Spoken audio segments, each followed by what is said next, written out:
Hello बच्चों, स्वागत है आपका अपने चैनल डिफेंस ट्यूटर में। आज की इस वीडियो में आपको बताएंगे एयरफोर्स एक्स ग्रुप के लिए फिजिक्स के ऑफिशियल सैम्पल पेपर को। आपके यहाँ पे फिजिक्स के ऑफिशियल सैम्पल पेपर जो आपके प्रोवाइड करवाए गए हैं एयरफोर्स के द्वारा, उसके कंप्लीट सॉल्यूशंस को देंगे। यहाँ पे टोटल आपको 25 आउट ऑफ 25 क्वेश्चंस यहाँ पे करवाए जाएंगे, वो भी आपके कंप्लीट सॉल्यूशंस के साथ। तो एक एक क्वेश्चंस को बारीकी से देखिएगा। जिन भी क्वेश्चंस में प्रॉब्लम होता है आप एक बार दो बार देखने की कोशिश कीजिएगा। फिर भी आपको समझ में नहीं आता है तो आप कमेंट बॉक्स में लिखिएगा, हम आपके सारे कमेंट्स का जवाब बिल्कुल देंगे। तो आइए बढ़ते हैं वीडियोस की ओर। वीडियो में बढ़ने से पहले आपसे रिक्वेस्ट रहेगा कि वीडियो अच्छा लगे तो लाइक एंड सब्सक्राइब जरूर कीजिएगा। और देखिए बच्चे, ये आपका सैम्पल पेपर आपका ऑफिशियल है, तो इसे सभी बच्चे जरूर देखें, बिना स्किप किए हुए देखें, जरूर देखें इस वीडियोस को, ताकि क्या हो आपको पता चले कि आपके एग्जामिनेशन में किस टाइप से क्वेश्चंस पूछे जाते हैं। और देखिए बच्चों, यहाँ पे ये वीडियो जो होगा वो थोड़ा सा बड़ा हो जाएगा, क्योंकि हम सारे क्वेश्चंस को बारीकी से टोटल कंसेप्ट वाइज समझाएंगे, ताकि किसी प्रकार का आपको प्रॉब्लम ना फेस करना पड़े। ठीक है, तो वीडियोस बड़ा हो जाएगा, इसके लिए टेंशन नहीं लीजिएगा। लेकिन जब तक आप जब पूरा वीडियोस को देख लीजिएगा तो आप डेफिनेटली कुछ ना कुछ यहाँ से जरूर सीखिएगा। ठीक है, आइए बढ़ते हैं अपने पहले क्वेश्चन की ओर।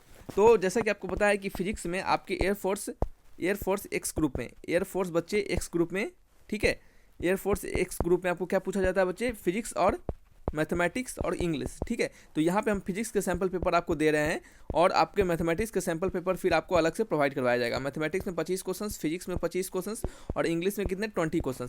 तो इस टाइप से क्वेश्चन आपके फिजिक्स में, मैथमेटिक्स और इंग्लिश में पूछे जाते हैं। ठीक है, तो यहाँ पे हम सिर्फ फिजिक्स के आपके सैम्पल पेपर को डिस्कस करेंगे, टोटल 25 क्वेश्चन को। तो चलिए स्टार्ट करते हैं अपने क्वेश्चन की ओर बढ़ते हैं। पहला क्वेश्चन है आपका कि जो आपका ए बॉडी है, क्या है? एक बॉडी है, a body is moving in a circular path. एक बॉडी है जो कि सर्कुलर पाथ में मूव कर रहा है विथ एक्सेलरेशन है, उसका एक्सेलरेशन कितना है? ए है। If its velocity get double then find the ratio of acceleration after and before the change of the velocity. तो आपको बताना है कि अगर उनका वेलोसिटी डबल हो जाता है तो उनके एक्सेलरेशन का रेशियो बताइए, बाद वाले का और पहले वाले का, यानी उनके बाद वाले और पहले वाले के एक्सेलरेशन का रेशियो आपको बताना है। The ratio of acceleration after and before, यानी बाद का, आफ्टर यानी बाद का मान लेते हैं A2 है, और बिफोर में पहले का A1 है, तो इसको आपको रेशियो बताना है। ठीक है, A2 अपॉन A1। तो इसका भी ध्यान दीजिएगा बच्चे, क्योंकि आप यहाँ से देख रहे हैं कि 1:4, 1:2, फिर 2:1 और 4:1, यानी देख रहे हैं जस्ट अपोजिट है। तो इसमें से अगर थोड़ा सा भी आप रेशियो निकालना भी गलत कर देते हैं, सभी चीज़ सही करते हैं और रेशियो ही गलत कर देते हैं, फिर भी आपका आंसर गलत आ जाएगा। ठीक है, तो आपको A2 अपॉन A1 निकालना है। चलिए क्वेश्चन को हम सबसे पहले समझते हैं कि क्वेश्चंस में हमारा गिवन क्या है। क्या है क्वेश्चंस में हमारा गिवन क्या है? तो देखिए, काइनेमेटिक्स के क्वेश्चंस और आपके डायनामिक्स के जितने मैकेनिक्स के क्वेश्चंस होते हैं, उनको सभी क्वेश्चंस को बनाने से पहले हम आपको हमेशा सिखाते हैं कि जो भी आपको गिवन दिए गए हैं उसको लिखिएगा, उसको पढ़िएगा, और एक बार नहीं 2 बार क्वेश्चंस को पढ़िएगा। ठीक है, और फिर सारे गिवन दिए गए गिवन को वहाँ पे लिखिएगा, और जो भी आपका फॉर्मूला इसके रिगार्डिंग है उसको लिखिएगा, और देखिएगा आपका कौन सा गिवन है, कौन सा अननोन है। जो भी आपका गिवन है उसको पुट कीजिएगा और अननोन को फाइंड कीजिएगा। ठीक है, चलिए, तो यहाँ पे आपको है कि कहा जा रहा है कि उसका एक्सेलरेशन ए दिया जा रहा है, एक सर्कुलर पाथ मूव कर रहा है, उसका एक्सेलरेशन कितना दिया जा रहा है? ए दिया जा रहा है। और क्या दे रहा है कि वेलोसिटी इज डबल, यानी पहले का वेलोसिटी, अगर v1 का वेलोसिटी अगर हम मानते हैं v है, तो v2 का वेलोसिटी क्या हो जाएगा बच्चे? 2v, क्योंकि कहा जा रहा है कि इसका वेलोसिटी डबल हो जा रहा है। तो आपको रेशियो बताना है A2 अपॉन A1 का। तो सबसे पहले तो आपको पता होना चाहिए कि जो आप कोई भी बॉडी हमारा अगर सर्कुलर पाथ पे मूव करता है तो उसके सेंटर की ओर एक एक्सेलरेशन लगता है, जिसे कि हम सेंटीपिटल एक्सेलरेशन कहते हैं। या फिर कहें कि कोई बॉडी आपके सर्कुलर पाथ पे मूव करता है तो उसके सेंटर की ओर एक फोर्स लगता है, जिसे हम सेंटीपिटल फोर्स कहते हैं। और FC का जो वैल्यू होता है वो होता है mv² अपॉन r। ठीक है, लेकिन आपको यहाँ एक्सेलरेशन का जरूरत है, तो हम क्या करेंगे? FC को यानी फोर्स सेंटीमीटर को m इंटू मास इंटू, एक सेकेंड, चलिए, मास इंटू a सेंटीमीटर लिख सकते हैं, और जो कि किसके बराबर हो जाएगा? mv² अपॉन r के बराबर हो जाएगा। m से m कट जाएगा, और a सेंटीमीटर, आपका a सेंटीमीटर कितना हो जाएगा? v² upon r, v² upon r। ठीक है, तो ये आपका क्या निकल गया? ये आपका सेंटीमीटर एक्सेलरेशन निकल गया। और आपको क्या करना है? अब आपको A2 अपॉन A1 निकालना है। क्या निकालना है आपको बच्चे? A2 अपॉन A1 फाइंड करना है। चलिए हम निकालते हैं A2 अपॉन A1। देखिए, A2 अपॉन A1, यानी कहने का मतलब है कि v2² upon r into v1² upon r क्या करते हैं? ऊपर लिख देते हैं, क्योंकि r एक ही रेडियस पे घूम रहा है, यानी एक ही सर्कुलर पाथ पे घूम रहा है। और सर्कुलर पाथ जब एक ही है तो रेडियस क्या होगा? दोनों के लिए सेम ही होगा ना, दोनों कंडीशंस में रेडियस हमारा सेम होगा। तो ये r से ये r कट जाएगा, और यहाँ क्या हो जाएगा आपका? v2², यहाँ पे हो जाएगा आपका यहाँ पे क्या हो जाएगा बच्चे आपका v2 square upon v1 square, ठीक है। तो v2 स्क्वायर क्या है, हमने v2 क्या माना है, v2 को हमने माना है 2 टाइम्स ऑफ v, यानी 4 इंटू वी का स्क्वायर अपॉन क्या है v स्क्वायर, नीचे हो जाएगा सिंपली v स्क्वायर से v स्क्वायर कट जाएगा, ये क्या हो जाएगा 4 अपॉन 1। तो आपका a2:a1 कितना आ गया आपका 4:1 आ गया, कितना आ गया बच्चे 4:1 आ गया। तो इसका आंसर क्या होगा बच्चे, इसका आंसर होगा आपका ऑप्शन नंबर डी। क्या होगा, option number D is the right answer, ठीक है। चलिए बच्चे समझ में आ गया आपको। चलिए नेक्स्ट क्वेश्चन की ओर बढ़ते हैं। नेक्स्ट क्वेश्चन हमारा, weightlessness of an astronaut moves in a satellite J situation of. आपका जो कोई भी आपका जो उपग्रह पर, यानी एक उपग्रह में घूमने वाले अंतरिक्ष यात्री भी भारहीनता की स्थिति है, यानी कहना है मतलब कि कोई भी अगर व्यक्ति जो है सेटेलाइट में अगर मूव कर रहा है तो वो वेटलेसनेस फील करता है, यानी कहना है मतलब उसका जो वेट होता है वो क्या समझता है कि उसके अंदर कुछ वेट ही नहीं है, यानी वो उसका वेट जीरो के बराबर होता है, यानी mg जो होता है वो उसका जीरो हो जाता है। तो ऐसा क्यों होता है, आखिर किस कंडीशंस के कारण होता है, क्या उसका जीरो वेलोसिटी होने के कारण ऐसा फील करता है वेटलेसनेस, या फिर जीरो मास होने के कारण फील करता है, या फिर नो ग्रेविटी, या फिर फ्री फॉल। तो आपको पता होना चाहिए कि कोई भी एस्ट्रोनॉट आपके सेटेलाइट में वेटलेसनेस फील करता है ड्यू टू आपके फ्री फॉल के कारण, यानी वो फ्री फॉल होता है, इस कारण से वो क्या करता है, वो आपका वेटलेसनेस फील करता है। तो इसका आंसर क्या होगा, ऑप्शन नंबर डी होगा। और वेटलेसनेस फील क्यों करता है, फ्री फॉल का कंडीशन क्यों हो जाता है, क्योंकि जो आपका व्यक्ति होता है, यानी जो आपका मैन होता है उस आपके सेटेलाइट में, वो उसका जो नॉर्मल रिएक्शन होता है सेटेलाइट के सरफेस के द्वारा लगने वाला जो रिएक्शन फोर्स होता है नॉर्मल रिएक्शन, वो उस कंडीशन में क्या होता है, नॉर्मल रिएक्शन जीरो हो जाता है। और आपको जनरली आपको पता है कि कोई भी बॉडी किसी सरफेस पर रखा है तो उसका नॉर्मल रिएक्शन ऊपर लगता है और उसका mg क्या होता है, नीचे लगता है। अगर यही नॉर्मल रिएक्शन इस mg को बैलेंस करता रहता है, ठीक है, इस कारण से क्या करता है, कोई व्यक्ति आपका वेटलेस फील करता है, ठीक है। कोई व्यक्ति को पता चलता है कि उसके अंदर कुछ भार है, लेकिन जैसे ही ये नॉर्मल रिएक्शन हमारा जीरो हो जाता है, इस कारण से क्या होता है बच्चे, हमारा mg भी क्या होता है, जीरो हो जाता है, जिस कारण से यही mg हमारा क्या होता है, वेट के बराबर होता है। और इस वेट के जीरो हो जाने के कारण कोई बॉडी क्या करता है, वेटलेसनेस फील करता है, ठीक है। तो ये कंडीशन कैसा होता है, ये आपका फ्री फॉल का कंडीशन होता है, यानी फ्री फॉल के ड्यूरेशन में, फ्री फॉल के दौरान कोई भी बॉडी वेटलेसनेस फील करेगा, ठीक है। चलिए नेक्स्ट क्वेश्चन की ओर बढ़ते हैं।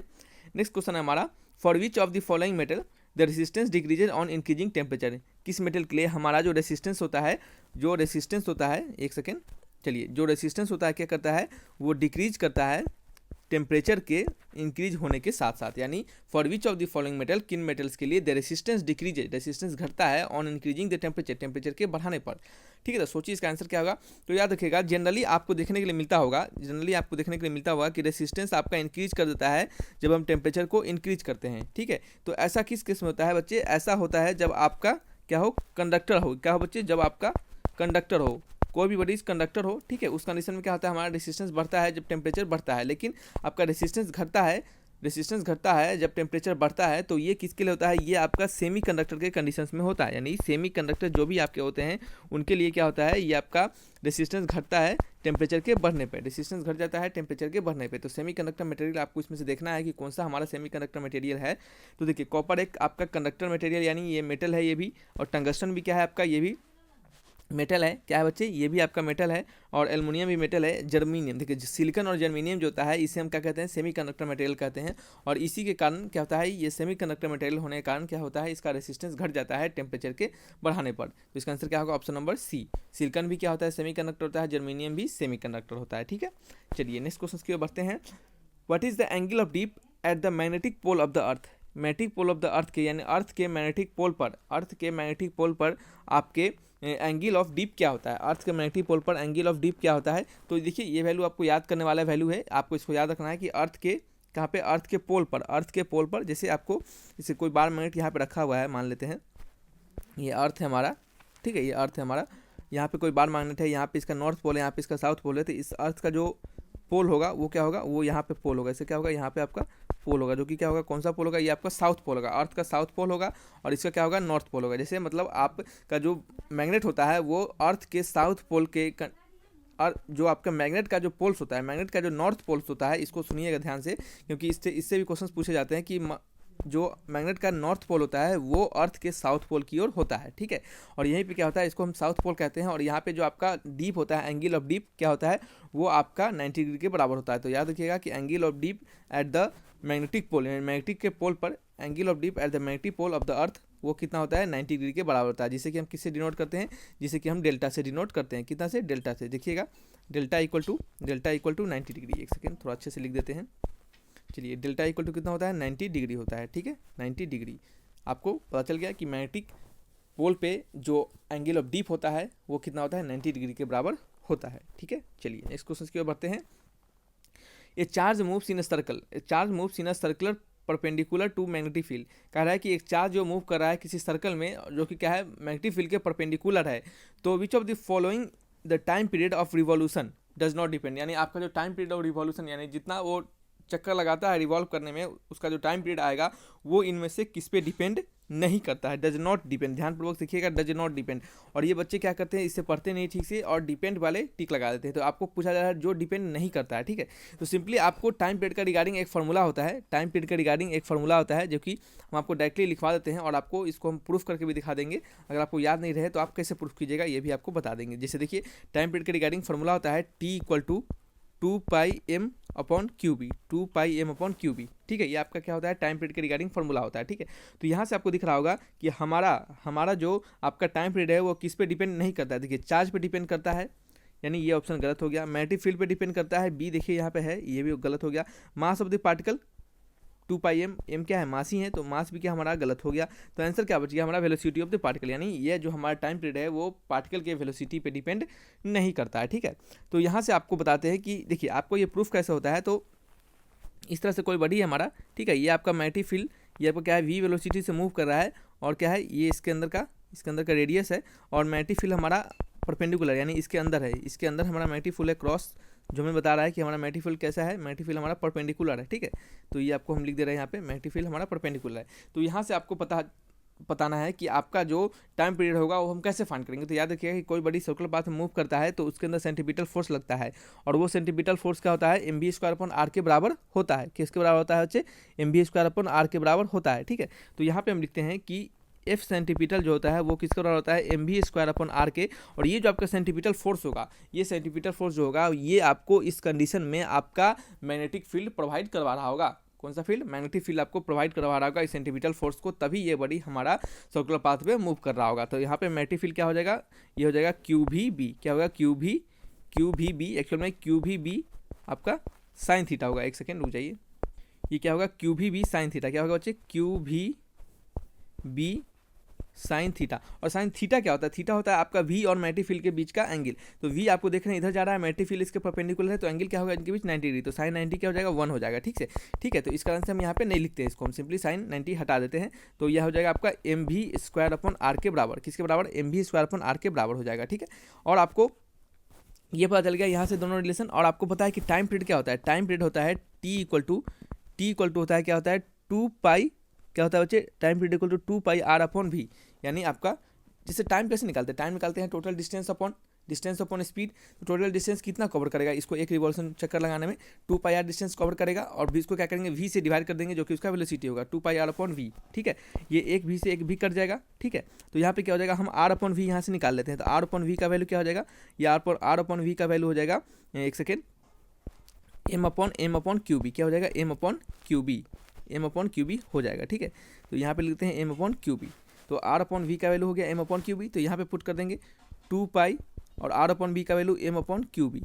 ठीक है, तो यहाँ पे क्या हो गया हमारा 2πm/Q/B। तो t का वैल्यू आपको पता चल गया 2πm/Q/B। तो इस तरीके से हम इस टाइम पीरियड का वैल्यू फाइंड करते हैं। ठीक है, तो ये अगर आपको याद नहीं है डायरेक्टली फॉर्मूला, तो आपको हमने तरीका भी सिखाया कि आप किस तरीके से इसके वैल्यू को फाइंड कीजिएगा। और यहाँ से आप पता कर लीजिएगा कौन सा वैल्यू पे टाइम पीरियड डिपेंड करता है और नहीं करता है। हो सकता है कभी इस पर न्यूमेरिकल्स भी पूछ दे, तो सिंपली बस फॉर्मूला पुट कर देना है, वहाँ से आपका आंसर आ जाएगा। ठीक है, हो सकता है आपके एग्जामिनेशन में कभी कभी r/v का रेशियो भी पूछ देता है, r/v का रेशियो पूछ देगा, तो कैसे निकलेगा, आप सिंपली m/QB निकाल दीजिएगा, m का वैल्यू डाल दीजिएगा, चार्ज का वैल्यू डाल दीजिएगा और मैग्नेटिक फील्ड का वैल्यू डाल दीजिएगा। ठीक है, चलिए नेक्स्ट क्वेश्चन की ओर बढ़ते हैं।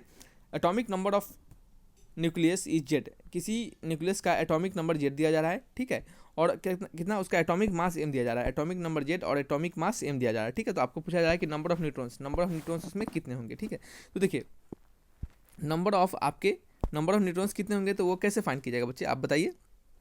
देखिए, तो एटॉमिक मास इक्वल टू क्या होता है, एटॉमिक मास इक्वल टू होता है number of neutrons plus number of proton. देखिए यहाँ पे हम लिखते हैं atomic mass is equal to number of protons plus number of neutrons, N लिख देते हैं, ठीक है, नंबर ऑफ न्यूट्रॉन्स समझ लीजिएगा, नंबर ऑफ न्यूट्रॉन्स। तो आपको फाइंड करना है नंबर ऑफ न्यूट्रॉन्स। तो नंबर ऑफ न्यूट्रॉन्स कैसे फाइंड करेंगे, नंबर ऑफ न्यूट्रॉन्स फाइंड कर लेंगे, मान लेते हैं इसको हम, इसको कैपिटल पी मान लेते हैं, इसको कैपिटल एन मान लेते हैं, और इसको क्या मान लेते हैं, इसको यहाँ पे आपका एटॉमिक नंबर को क्या माना गया है, जेड माना गया। तो और देखिए एक और आपको यहाँ पे बताते हैं, कंफ्यूज नहीं होना है। देखिए नंबर ऑफ प्रोटॉन्स को ना हम नंबर ऑफ प्रोटॉन्स को हम एटॉमिक नंबर भी लिखते हैं, ठीक है, एटॉमिक नंबर क्यों लिखते हैं, क्योंकि आपके पता होगा आपको कि जो हमारा नंबर ऑफ एटॉमिक नंबर जो होता है, किसी भी एलिमेंट का जो एटॉमिक नंबर होता है उसके वो नंबर ऑफ प्रोटॉन्स के बराबर होता है। किसी भी एलिमेंट का एटॉमिक नंबर जो होता है वो नंबर ऑफ प्रोटॉन्स के बराबर होता है, ठीक है। तो इस कारण से हम यहाँ पे नंबर ऑफ प्रोटॉन्स को एटॉमिक नंबर के बराबर हम लिख सकते हैं, ठीक है। चलिए और क्या है आपका यहाँ पे फिर क्या हो जाएगा, आपका नंबर ऑफ न्यूट्रॉन्स हो जाएगा, ठीक है। तो एटॉमिक नंबर को क्या माना गया है, एटॉमिक नंबर को जेड माना गया है। नंबर ऑफ न्यूट्रॉन्स को क्या माना गया है, नंबर ऑफ न्यूट्रॉन्स को मान लेते हैं कैपिटल एन, और एटॉमिक मास को क्या माना गया है, एटॉमिक मास को कैपिटल एम माना गया है। तो आपको निकालना है एन का वैल्यू, तो एन इक्वल टू क्या होगा, एम माइनस जेड, यानी ये जेड आपका इधर आ जाएगा, घट जाएगा, तो क्या होगा N equal to M minus Z. Option match करेंगे, N equal to M minus Z, यानी ऑप्शन नंबर ए, ठीक है। सिंपल क्वेश्चन था यहाँ पे, बस कुछ लॉजिक नहीं लगाना था। थोड़ा सा यहाँ पे ध्यान देना है कि नंबर ऑफ प्रोटॉन्स जो होता है वो नंबर ऑफ एटॉमिक नंबर के बराबर भी होता है। तो हो सकता है यहाँ पे आपको एटॉमिक नंबर पूछेगा, हो सकता है कि आपको नंबर ऑफ प्रोटॉन्स दे दिया जाए, तब भी आप इस दोनों फार्मूला को दोनों कंडीशंस में लगा सकते हैं, नंबर ऑफ प्रोटॉन्स के साथ भी, एटॉमिक नंबर के साथ भी। चलिए नेक्स्ट क्वेश्चन की ओर बढ़ते हैं। The electrical circuit use to get smooth DC output from a rectifier circuit is called. कहा जाता है कि जो वैसा इलेक्ट्रिकल सर्किट बताना है आपको जिससे कि क्या हो, हमें स्मूथ डीसी आउटपुट मिले फ्रॉम अ रेक्टिफायर से, यानी रेक्टिफायर से हमें स्मूथ डीसी आउटपुट मिले। ऐसा हम क्या इलेक्ट्रिकल सर्किट लगा दे आपके रेक्टिफायर में जिससे कि हमें स्मूथ डीसी आउटपुट मिले, कैसा मिले, स्मूथ डीसी आउटपुट। तो याद रखिएगा फिल्टर जो लगाया जाता है, क्या होता है, फिल्टर को लगाया जाता है स्मूथ डीसी आउटपुट लेने के लिए। यहाँ पे लिख देते हैं हम, फिल्टर को लगाते हैं स्मूथ डीसी आउटपुट पाने के लिए, स्मूथ डीसी आउटपुट पाने के लिए हम फिल्टर का यूज करते हैं, ठीक है। समझ में आ रहा है आपको। देखिए ये फिल्टर जो होता है वो क्या करता है कि आपके आउटपुट जो मिलते हैं हमारे रेक्टिफायर से जो हमें आउटपुट मिलते हैं उसको क्या कर देता है, उसके फ्लक्चुएशन को ये फिल्टर कर देता है। और फिल्टर करने के बाद क्या करता है, जो आपका रेक्टिफायर से जो हमें आउटपुट मिलता है और आपका जो फिल्टर होता है, फिल्टर लगाता है, वो क्या करता है, उसके फ्लक्चुएशन को फिल्टर्स कर देता है, यानी उसके फ्लक्चुएशन को एक प्रकार के एक ही वेव में ला देता है, यानी फिल्टर कर देता है। और उसको क्या करता है, उसको फिल्टर करने के बाद हमें स्मूथ डीसी आउटपुट हमें देता है, ठीक है। क्या करता है, स्मूथ डीसी आउटपुट देता है। और रेक्टिफायर क्या करता है, रेक्टिफायर लिखते हैं, रेक्टिफायर एक डिवाइस होता है जो कि क्या करता है, एसी सिग्नल को क्या करता है, डीसी में कन्वर्ट करता है, एसी सिग्नल को क्या करता है, डीसी में कन्वर्ट कर देता है, ठीक है। चलिए नेक्स्ट क्वेश्चन की ओर बढ़ते हैं। नेक्स्ट क्वेश्चन है हमारा कि 2 bodies of 2 kg and 4 kg, 2 body है जिसका मास 2 kg है, 4 kg दिया जा रहा है, 4 kg दिया जा रहा है, are moving with velocity 20 metre per second and 10 metre per second respectively towards each other. यानी क्या कर रहा है, एक 20 मीटर पर सेकंड से और एक 10 मीटर पर सेकंड से मूव कर रहा है एक दूसरे की तरफ 20 मीटर और 10 मीटर से मूव कर रहा है। जैसे मान लेते हैं कि एक क्या है, एक कितना है, एक पहला है 2 kg का बॉडी और ये कितने से मूव कर रहा है, ये मूव कर रहा है आपका 20 मीटर से, कितना 20 मीटर पर सेकंड से। और दूसरा बॉडी क्या है आपका कितने मीटर से, 10 मीटर पर सेकंड से मूव कर रहा है। और इसका मास कितना है, इसका मास है 1 सेकंड, इसका मास है 4 kg, किसका मास है क्या है 4 kg, ठीक है। तो आपको क्या बताना है, आपको बताना है मूव टुवार्ड्स ईच अदर। देख रहे हैं एक दूसरे की तरफ मूव कर रहा है, ये एक इधर मूव कर रहा है और ये इधर मूव कर रहा है, यानी एक दूसरे की तरफ मूव कर रहा है। फिर क्या कहा जा रहा है क्वेश्चंस में कहा जा रहा है कि move towards each other with mutual gravitational attraction, यानी म्यूचुअल ग्रेविटेशनल अट्रैक्शन में से मूव कर रहा है, यानी कोई एक्सटर्नल उसके फोर्स नहीं लगा रहा है, ये खुद से ये मूव कर रहा है, ठीक है। तो find the velocity of the centre of the mass, यानी आपको वेलोसिटी ऑफ सेंटर ऑफ मास निकाला, यानी VCM आपको फाइंड करना है, ठीक है, इन मीटर पर सेकंड। तो स्वाभाविक है सभी यूनिट मीटर पर सेकंड में दिए गए हैं, तो आपको मीटर पर सेकंड में ही फाइंड करना है, ठीक है। तो कैसे फाइंड कीजिएगा, सोचिए इसको कैसे फाइंड कीजिएगा। तो सबसे पहले तो आपको ये पता होना चाहिए कि वेलोसिटी ऑफ सेंटर मास जो होता है उसका फॉर्मूला क्या होता है। वेलोसिटी ऑफ सेंटर मास का फॉर्मूला होता है m1v1, क्या होता है, m1v1 plus m2v2 upon m1 plus m2, ये वेलोसिटी ऑफ सेंटर ऑफ मास का फॉर्मूला आता है। बस इस फॉर्मूला को आप याद रखिए और इसमें बस आप m1v1 पुट कीजिए, यानी मास पहले ऑब्जेक्ट का मास, फिर पहले ऑब्जेक्ट का वेलोसिटी, दूसरे ऑब्जेक्ट का मास, दूसरे ऑब्जेक्ट का वेलोसिटी, फिर अपॉन टोटल मास, नीचे आपको टोटल मास डाल देना है। इस तरह से डालिएगा, आपको वेलोसिटी ऑफ सेंटर मास मिल जाएगा, ठीक है। तो चलिए हम यहाँ पे पुट करके देखते हैं कि हमारा आंसर आ रहा है या फिर नहीं आ रहा है। और इसको पुट करने के दौरान आपको साइन का बिल्कुल ध्यान देना है, साइन अगर ध्यान नहीं दीजिएगा तो आपका आंसर गलत हो जाएगा, ठीक है। चलिए तो हम लिखते हैं V centre mass equal to, अगर इधर के साइन को हम पॉजिटिव लेते हैं तो इधर का साइन हमारा क्या हो जाएगा, निगेटिव हो जाएगा। याद रखिएगा, इधर के साइन को अगर हम पॉजिटिव लेते हैं, यानी कहने का मतलब कोई बॉडी हमारा इस डायरेक्शन में मूव कर रहा है तो हम इसको पॉजिटिव लेंगे, तो जो बॉडी इस डायरेक्शन में मूव करेगा उसको हम क्या लेना पड़ेगा, हमें निगेटिव लेना पड़ेगा, ठीक है। तो पहले मास के लिए उसका मास कितना है, पहले ऑब्जेक्ट के लिए मास 2 है और उसका वेलोसिटी कितना है v2 कितना है बच्चे आपका v1 है, सॉरी v1 कितना आ जाएगा 20 हो जाएगा, ठीक है, प्लस लिखेंगे, ठीक है। दूसरे ऑब्जेक्ट के लिए मास m2 है और हमारा वेलोसिटी क्या होगा, मास तो कभी नेगेटिव नहीं होगा, तो जब भी डायरेक्शन लिखेंगे वेलोसिटी का डायरेक्शन लिखेंगे, तो हमारा बॉडी क्या हो रहा है इस डायरेक्शन में चल रहा है, तो इसके कंडीशन में हमारा जो वैल्यू क्या होगा वो प्लस में लिखा जाएगा, ठीक है। तो हमने यहाँ पे प्लस में लिखा 20। फिर दूसरे के लिए मास m2 कितना है 4 kg है और वेलोसिटी कितना है 10 kg और इस डायरेक्शन मूव कर रहा है, तो क्या लिखेंगे -10 लिखेंगे, ठीक है, -10 लिखेंगे। चलिए नीचे क्या है हमारा m1 प्लस m2 यानी कहने का मतलब 2 + 4 यानी कितना होगा 6 हो जाएगा, ठीक है। तो velocity of centre of mass, velocity of centre of मास क्या हो जाएगा 2 2 4 यानी आपका 40 हो जाएगा और ये माइनस टाइम्स ऑफ 40 हो जाएगा और नीचे क्या हो जाएगा 6 हो जाएगा, तो 40 - 40 कितना हो जाएगा 0 हो जाएगा। तो वेलोसिटी ऑफ सेंटर ऑफ मास यानी सेंटर ऑफ मास का वेलोसिटी कितना हो जाएगा आपका सिंपली 0 हो जाएगा, ठीक है। तो यहाँ से आप समझ सकते हैं क्या होगा वेलोसिटी ऑफ सेंटर ऑफ मास 0 हो जाएगा, ठीक है। देखिए समझ में आ रहा है आपको कैसे बनाना है, simply velocity of centre mass का फॉर्मूला लगाना है m1v1 + m2v2 upon m1 + m2, जो वैल्यू जैसे दिया गया है साइन के साथ आपको पुट कर देना है, साइन अगर नहीं लगाइएगा तो आपका आंसर गलत आ जाएगा, ठीक है। आइए नेक्स्ट क्वेश्चन की ओर बढ़ते हैं। The radius of gyration of A, देखिए कह रहा है द रेडियस ऑफ जायरेशन, ठीक है, रेडियस ऑफ जायरेशन आपको बताना है solid sphere of radius R about a certain axis is R. कहा जा रहा है कि जो रेडियस ऑफ जायरेशन है किसी सॉलिड स्फीयर का जिसका रेडियस आर है, ठीक है, किसी एक्सिस के अबाउट वो कितना दिया जा रहा है आपको स्मॉलर दिया जा रहा है। तो find the distance of the axis from the centre of sphere, तो आपको बताना है कि उस एक्सिस का आपके सेंटर ऑफ स्फीयर से दूरी कितना होगा। क्वेश्चन को समझिएगा, देखिएगा कि मान लेते हैं कि एक हमारा ये स्फीयर है, थोड़ा सा अच्छे से बना लेते हैं स्फीयर को हम, मान लेते हैं कि हमारा एक स्फीयर है, ये एक स्फीयर है, ठीक है, इसको स्फीयर हम मानते हैं, ठीक है, ये स्फीयर हमारा। अब क्या है इस क्वेश्चन में क्या कहा जा रहा है कि जो हमारा इसका सेंटर होगा, इस स्फीयर का सेंटर होगा और आपको एक एक्सिस दिया जा रहा है, एक एक्सा एक्सिस दिया जा रहा है, एक सेकेंड, एक एक्सा एक्सिस दिया जा रहा है, उस एक्सिस के बाद जो रेडियस ऑफ जायरेशन है वो आपको आर दिया जा रहा है, एक एक्सिस के बाद रेडियस ऑफ जायरेशन आर दिया जा रहा है। तो आपसे पूछा जा रहा है कि उस एक्सिस का सेंटर से दूरी, तो मान लेते हैं कि यही आपका एक्सिस होगा, यही आपका एक्सिस होगा, ठीक है, और इसके बाद जो आपका रेडियस ऑफ जायरेशन है जिसको कि हम के से डिनोट करते हैं, ये आपका कितना दिया जा रहा है आर दिया जा रहा है, ठीक है, ये आपका आर दिया जा रहा है। तो आपको इस सेंटर से इस एक्सिस का दूरी बताना है, इस सेंटर से इस एक्सिस का दूरी बताना है। तो मान लेते हैं इस सेंटर से इस एक्सिस का दूरी कितना होगा, आप कुछ भी मान लीजिए, जैसे सॉरी जैसे हम यहाँ पे क्या मानते हैं, हम यहाँ पे इसको मान लेते हैं एच मान लेते हैं, एच क्या होगा एच होगा, ठीक है, एच होता है, हम मान लेते हैं थोड़ी देर के लिए कि उसका जो दूरी होगा सेंटर से कितना होगा एच होगा, ठीक है। तो आपको इसी एच को फाइंड करना है, ठीक है, इसी एच को फाइंड करना है और रेडियस ऑफ जायरेशन आपको के दिया जा रहा है। तो आप कैसे बनाइएगा, तो देखिए यहाँ पे आपने जरूर सीखा होगा, आपके टीचर ने भी सिखाया होगा कि कैसे बनाते हैं रेडियस ऑफ जायरेशन के कंडीशंस को, रेडियस ऑफ जायरेशन कैसे फाइंड करते हैं। तो देखिए जो रेडियस ऑफ जायरेशन होता है, देखिए जो रेडियस ऑफ जायरेशन होता है m² वो किसके बराबर होता है, वो आपके क्या होता है बच्चे, वो आपके आई के यानी मोमेंट ऑफ इनर्शिया के बराबर होता है। यानी किसी भी स्फीयर के रेडियस ऑफ जायरेशन को हम कैसे फाइंड करते हैं, उसके हम जो सेंटर के बाद जो मोमेंट ऑफ इनर्शिया आते हैं उसको हम उसके बराबर कर देते हैं, ठीक है।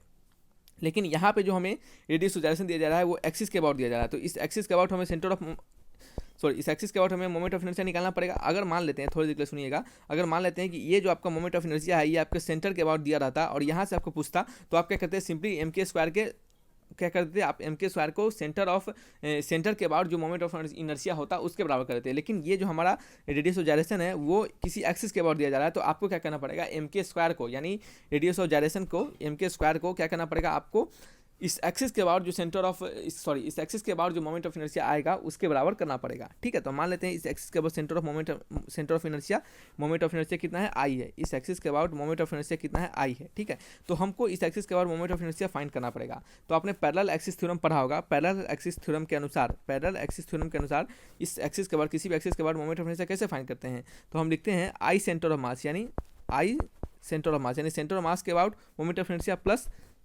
मास इंटू उसके एक्सिस से दूरी हमने h माना है, h माना है तो h का स्क्वायर, ठीक है। यहाँ से आपको ये जो k है आपका ये रेडियस ऑफ जायरेशन r के बराबर दिया गया है, तो यहाँ पे लिखेंगे m into R square equal to I centre of mass. तो किसी भी स्फीयर के अबाउट, कैसा स्फीयर है सॉलिड स्फीयर है, तो सॉलिड स्फीयर के अबाउट जो आपका मोमेंट ऑफ इनर्शिया होता है सेंटर ऑफ मास के अबाउट वो किसके बराबर होता है, वो आपका बराबर होता है 2/5 mr² के बराबर, ठीक है, plus times m into h², ठीक है। यहाँ से हम क्या करेंगे इसको और इसको क्या करेंगे सबट्रैक्ट कर लेंगे। सबसे पहले तो क्या करेंगे m से m कट जाएगा, हमारा सभी में से m कट जाएगा, ये हो जाएगा r² equal to 2/5 r² plus h², ठीक है। तो यहाँ से हमारा h² का वैल्यू कितना निकलेगा, h² का वैल्यू निकल जाएगा, यहाँ से फाइंड करेंगे तो h² का वैल्यू निकलेगा 3/5 r², 3/5 आर स्क्वायर निकल जाएगा। तो यहाँ से एच का वैल्यू फाइंड कर लेंगे तो एच का वैल्यू कितना आ जाएगा, एच का वैल्यू हो जाएगा रूट अंडर 0.6 इंटू आर, क्या हो जाएगा 0.6 इंटू आर हो जाएगा। ठीक है, चलिए कितना आंसर होगा 0.6 इंटू आर हो जाएगा। ठीक है, ये आपका किसका वैल्यू निकलेगा। ठीक है बच्चों, तो इसका आंसर क्या होगा, एच का वैल्यू कितना निकल गया हमें, एच का वैल्यू निकला 0.6 इंटू आर, एच का वैल्यू निकला हमें 0.6 इंटू आर। और ये क्या आपका सेंटर से उस एक्सिस के अबाउट का दूरी है। ठीक है, लेकिन यहाँ पे ऑप्शन मैच नहीं कर रहा है तो हो सकता है ऑप्शन में कुछ कहीं गलत लिखा हो। ठीक है, तो एक बार सोल्यूशन को भी चेक कर लीजिएगा, कहीं पे हो सकता है मिस्टेक हो कहीं पे, तो उसको भी एक बार देख लीजिएगा। ठीक है, चलिए नेक्स्ट क्वेश्चन की ओर बढ़ते हैं।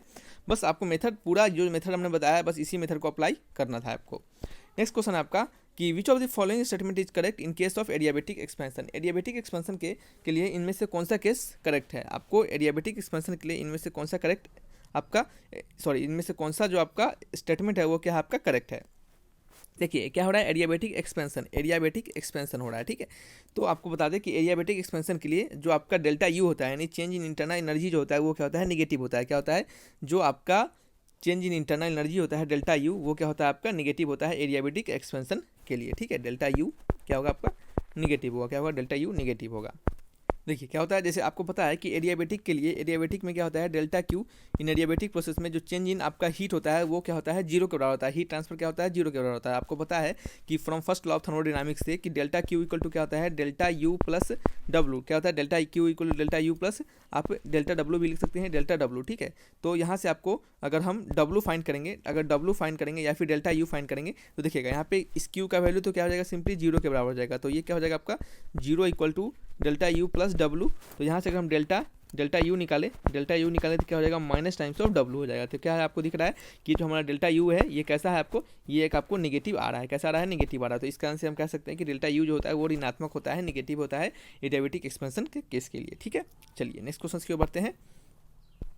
नेक्स्ट क्वेश्चन है हमारा कि द वेलोसिटी ऑफ पार्टिकल। अब सोच रहे बच्चे कि ये इससे हमें कैसे पता चला कि ये जो वैल्यू नेगेटिव हो गया। तो आपको देख रहा है एक्सपेंशन हो रहा है। एक्सपेंशन का नहीं कहने का मतलब बाद का वॉल्यूम बड़ा होगा पहले वाले वॉल्यूम से। तो देखिएगा delta U equal to minus times of W है, तो डब्लू को क्या लिख सकते हैं पी इंटू डी भी लिख सकते हैं, पी इंटू डी भी। तो डी भी क्या होगा पॉजिटिव हो जाएगा, क्यों, क्योंकि एक्सपेंशन हो रहा है। जब डी भी पॉजिटिव हो जाएगा, प्रेशर आपका पॉजिटिव है तो ये क्या हो जाएगा आपका निगेटिव साइन रह जाएगा। ठीक है, तो इस निगेटिव साइन रहने के कारण हमारा डेल्टा यू क्या हो जाएगा निगेटिव हो जाएगा। ठीक है, अब आपको समझ में आ गया कि क्यों निगेटिव रहेगा। और वहीं पर अगर कंप्रेशन रहता तो क्या हो जाता हमारा, ये आपका डेल्टा यू पॉजिटिव हो जाता।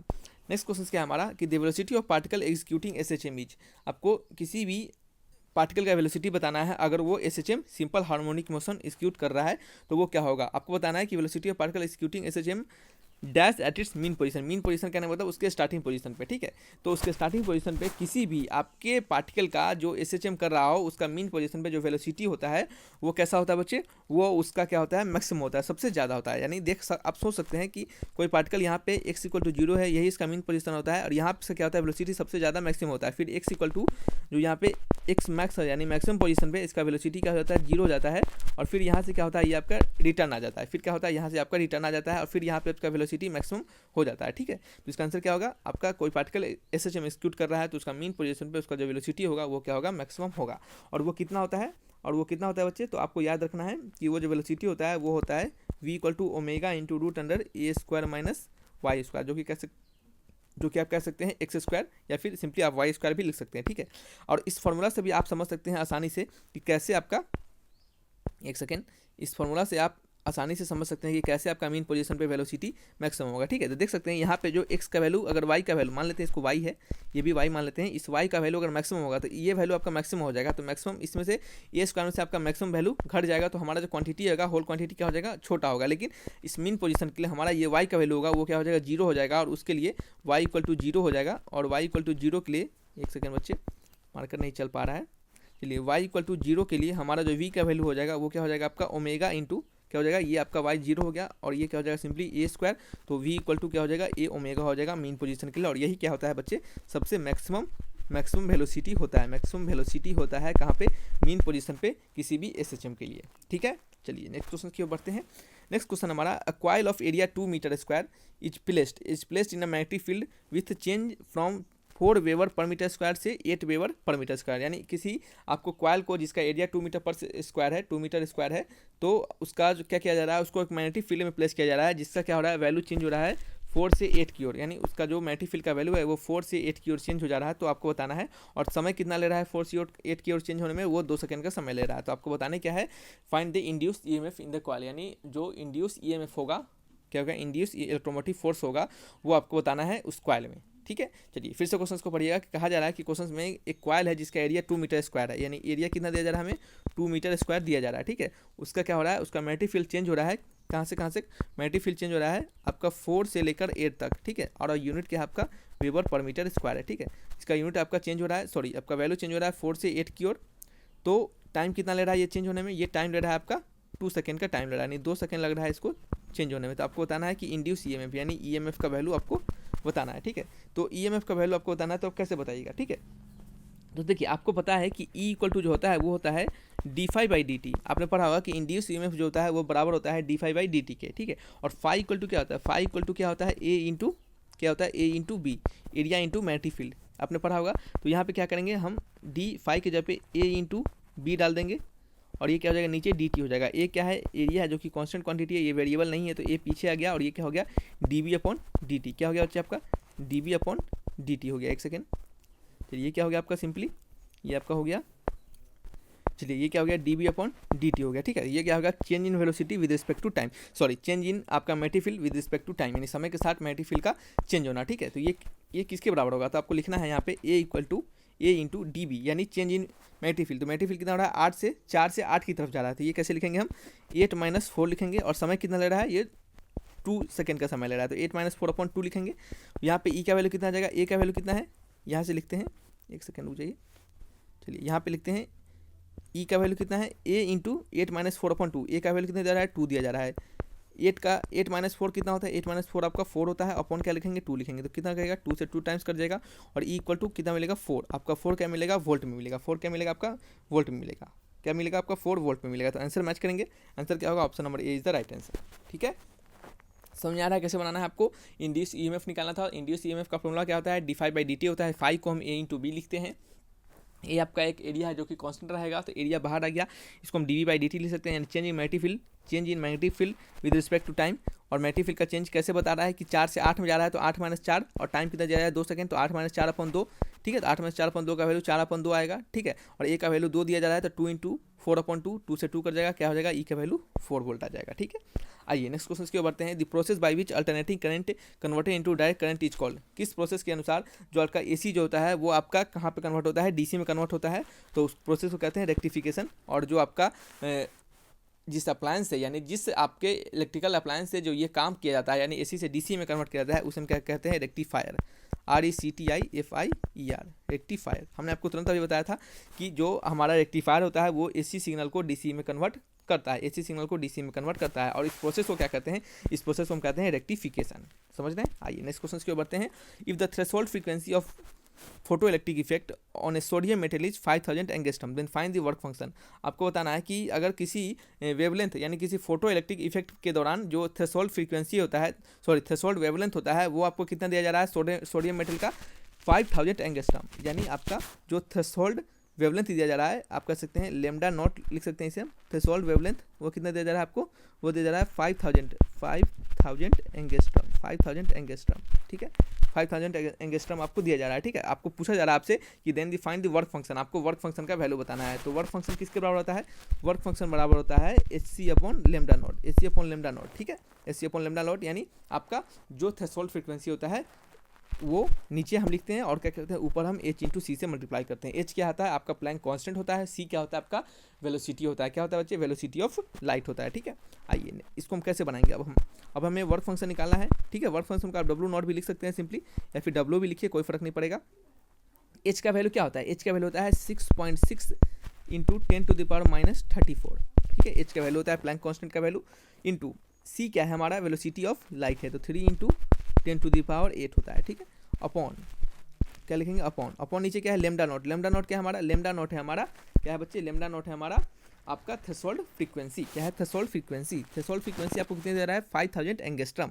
तो 1 एंगस्ट्रम में होता है 10⁻, क्या होता है बच्चे, 1 एंगस्ट्रम होता है 10⁻−10 मीटर, तो ये कितना है आपका 5000 है, तो लिखेंगे हम 5, इसको लिख सकते हैं हम यहाँ पे, चलिए यहाँ पे लिख देते हैं 1000 इंटू 10⁻10 मीटर। तो ये आपका 3 जीरो यहाँ पे है और ये आपका है 10, तो क्या हो जाएगा, घट जाएगा। तो इसमें से कितना हो जाएगा, 5 इंटू 10⁻7 मीटर हो जाएगा। तो यहाँ पे देखते हैं 5 इंटू 10⁻7 आपका मीटर में, ठीक है। और ये आपका क्या आ जाएगा, वर्क में आ जाएगा। तो वर्क का यूनिट क्या होता है, जूल हो जाएगा। वर्क का यूनिट क्या होता है, जूल होता है। तो इसका आंसर क्या आ जाएगा, इसका आंसर आएगा अप्रोक्सीमेट आएगा 4 इंटू 10⁻19 जूल। देखिए हम इसको कैलकुलेट करके रखे हुए हैं, तो आप इसे कैलकुलेट कर लीजिएगा। अब यहाँ पे हम कैलकुलेट करेंगे तो बेकार का समय बर्बाद होगा, ठीक है, वीडियो लंबा हो जाएगा, उससे कोई फर्क नहीं पड़ता है। आपको यहाँ पे हम गुना भाग तो सिखा नहीं रहे हैं, हम आपको कंसेप्ट सिखा रहे हैं। तो आपको कैसे करना है वो आपको सीखना है, ठीक है, गुना भाग यहाँ पे नहीं सीखना है।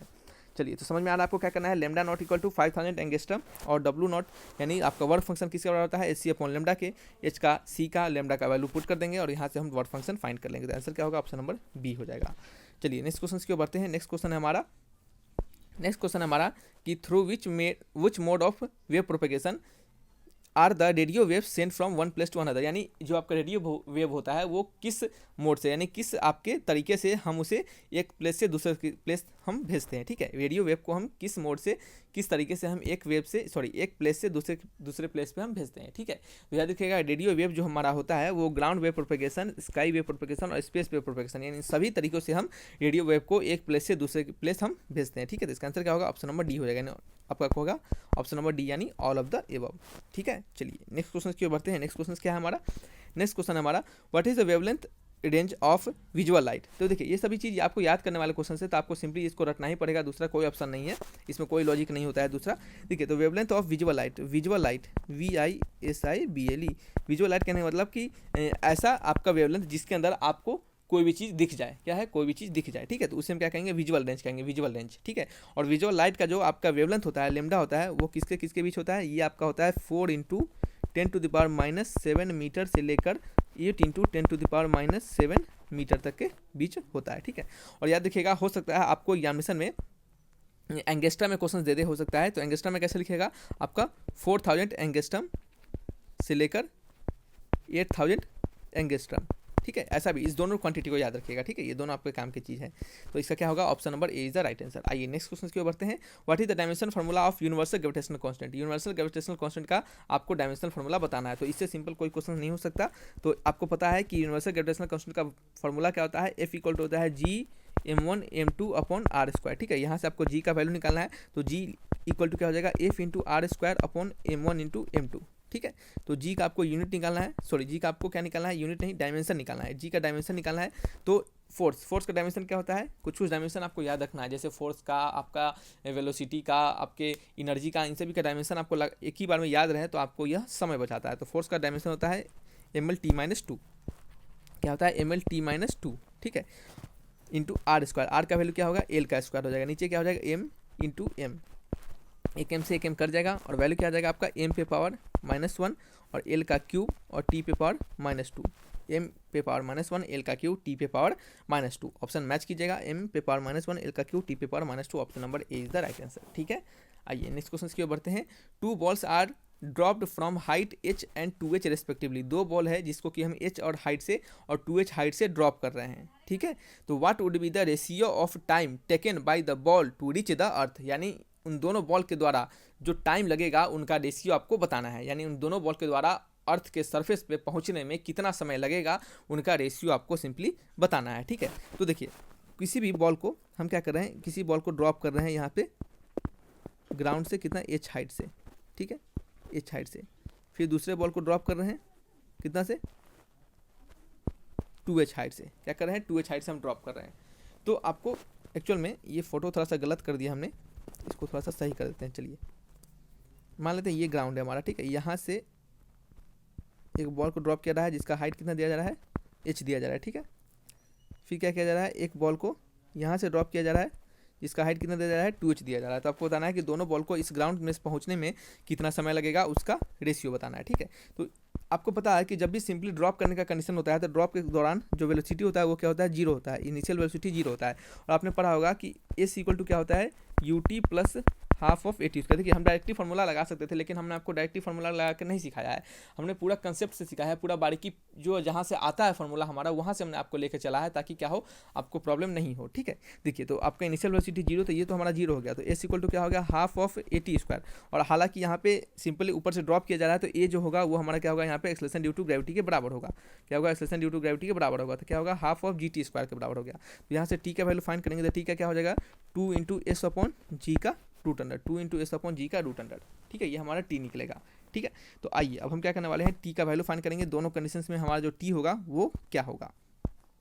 तो देखिए पहले वाले के लिए, पहले आपके बॉडी के लिए आपको किसका वैल्यू निकालना है, what is the ratio of time taken by the ball to reach the earth, यानी दोनों आपके बॉल के लिए कितना समय लगेगा अर्थ पे पहुंचने के लिए। ठीक है, तो पहले वाले के लिए टाइम t1 लगेगा और दूसरे वाले के टाइम t2 लगेगा, तो हम t1 अपॉन t2 फाइंड करेंगे। ठीक है, तो पहले वाले के लिए और दूसरे वाले के लिए 2 होगा और g होगा, वो क्या होगा, दोनों सेम होगा। 2 और g यानी दोनों क्या है, कांस्टेंट क्वांटिटी है, तो दोनों क्या होगा, दोनों केसेस में सेम ही होंगे। तो t जो होगा वो सिंपली डायरेक्टली प्रोपोर्शनल होगा किसके, रूट अंडर s के। ठीक है, डायरेक्टली प्रोपोर्शनल होगा सीधे रूट अंडर x के, तो k times root under s लिख देते हैं, क्योंकि ये आपका कुछ क्वांटिटी हट जाएगा तो इसको हमने k मान लिया। तो क्या होगा यहाँ पे, k into root under s माने कितना आपका डिस्टेंस से गिर रहा है, तो पहले वाले h डिस्टेंस से गिर रहा है और दूसरा वाला k इंटू 2h डिस्टेंस से, तो 2 इंटू एच हो जाएगा। ठीक है, तो k से k कट जाएगा, तो ये क्या हो जाएगा, h से h कट जाएगा, तो ये क्या हो जाएगा 1 अपॉन रूट टू। क्या हो जाएगा, 1 अपॉन रूट टू, यानी t1 अपॉन t2 का जो रेशियो होगा वो किसके बराबर होगा, 1 अपॉन रूट टू के बराबर होगा। ऑप्शन मैच करेंगे, ऑप्शन नंबर कौन सा, 18 का option number B is the right answer, यानी 1:√2 के बराबर होगा। दोनों वेलोसिटी दोनों आपके बॉल का टाइम अर्थ पे पहुंचने में। ठीक है, उनका रेशियो होगा 1:√2 के बराबर। नेक्स्ट क्वेश्चन की बढ़ते हैं। नेक्स्ट क्वेश्चन का हमारा कि what when spring is stretch by 2 centimetre, जब स्प्रिंग को हम 2 सेंटीमीटर से स्ट्रेच कर देते हैं, लमार देते हैं, the energy stored is 100 joule, जो एनर्जी स्टोर हो जाता है उसके अंदर कितना होता है, वो 100 जूल एनर्जी स्टोर हो जाता है।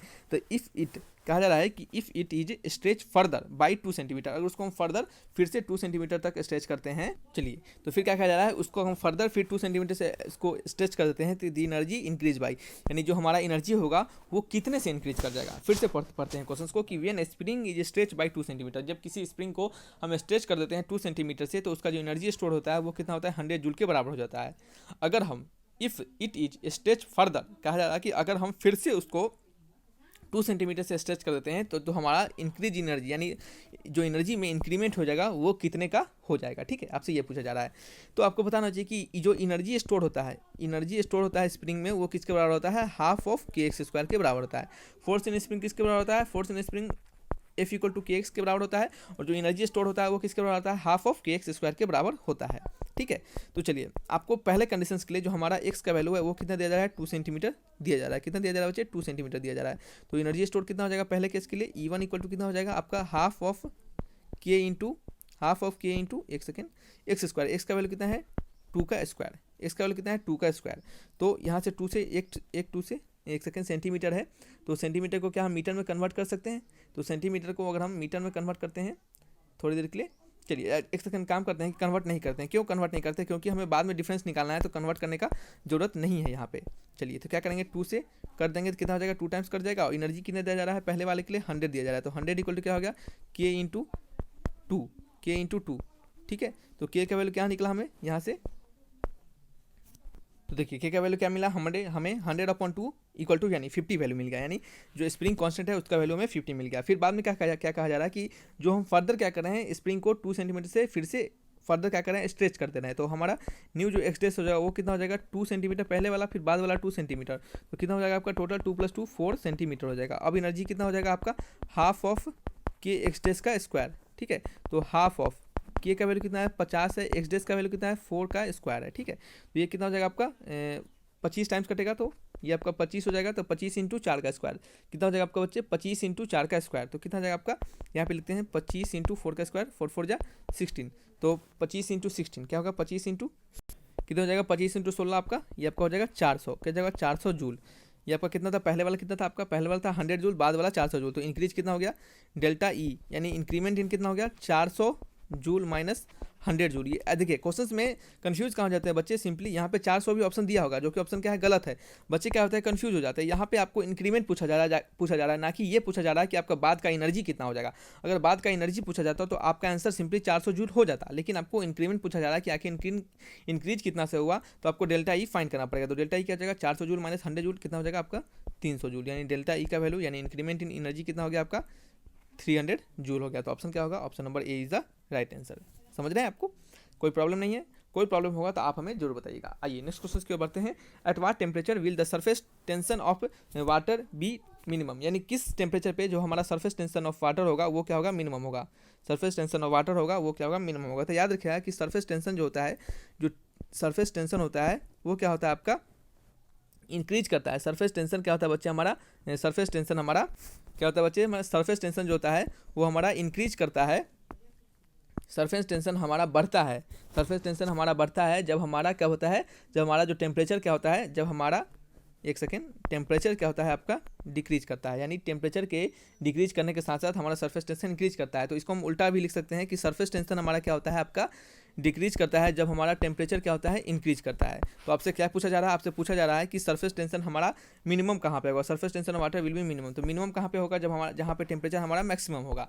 सरफेस टेंशन जो होता है वो इन्वर्सली प्रोपोर्शनल होता है टेम्परेचर के। सरफेस टेंशन जो होता है वो इन्वर्सली प्रोपोर्शनल होता है टेम्परेचर के, यानी टेम्परेचर के बढ़ने के साथ साथ आपका सरफेस टेंशन घट जाता है। तो सबसे ज़्यादा टेम्परेचर जहाँ पे होगा वहीं पे हमारा सबसे मिनिमम सरफेस टेंशन होगा। तो इसका आंसर क्या होगा, ऑप्शन नंबर डी होगा। तो याद रखिएगा इस क्वेश्चन को डिफरेंट तरीका से, अब डिफरेंट वे से भी पूछा जा सकता है। टेम्परेचर चेंज कर दिया जाएगा, फिर से आपको पूछा जा सकता है। तो आपको एक रिलेशन होता है सरफेस टेंशन और टेम्परेचर के बीच, कि सरफेस टेंशन हमारा बढ़ जाता है जब टेम्परेचर हमारा घटेगा। तो क्या होगा, ये इन्वर्सली रिलेशन इन दोनों में होता है। आइए नेक्स्ट क्वेश्चन की ओर बढ़ते हैं।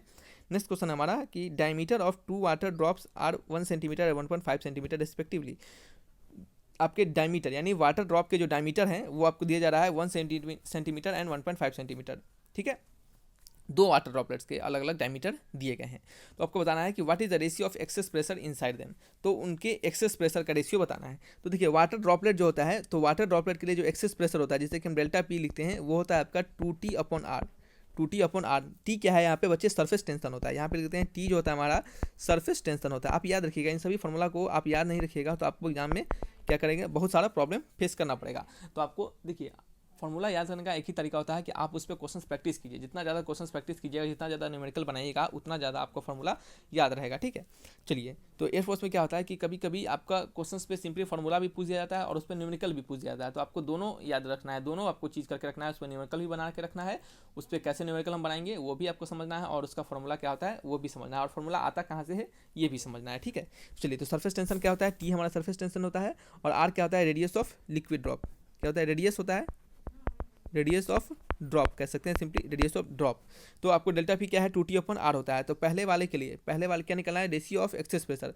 तो डेल्टा P1 अपन हम डेल्टा P2 में फाइंड करना है। तो सरफेस टेंशन यानी 2T/R, सरफेस टेंशन दोनों के लिए सेम होगा, सरफेस टेंशन दोनों के लिए सेम होगा, ठीक है। तो आपका क्या होगा, रेशियो आपको आर का जो रेशियो होगा वही आपको डिसाइड करेगा आपका एक्सेस प्रेशर का रेशियो, यानी R2/R1 हो जाएगा, ठीक है। R2 का वैल्यू कितना है, R2 का वैल्यू है 1.5 सेंटीमीटर। तो 1.5 सेंटीमीटर आपको वैल्यू बताना है। तो 1.5 सेंटीमीटर को आप क्या करना पड़ेगा, सबसे पहले आपको इसको मीटर में कन्वर्ट करना पड़ेगा। तो इसको मीटर में कन्वर्ट कीजिएगा तो आंसर कितना आएगा, ये आपका आ जाएगा 0.75, ठीक है।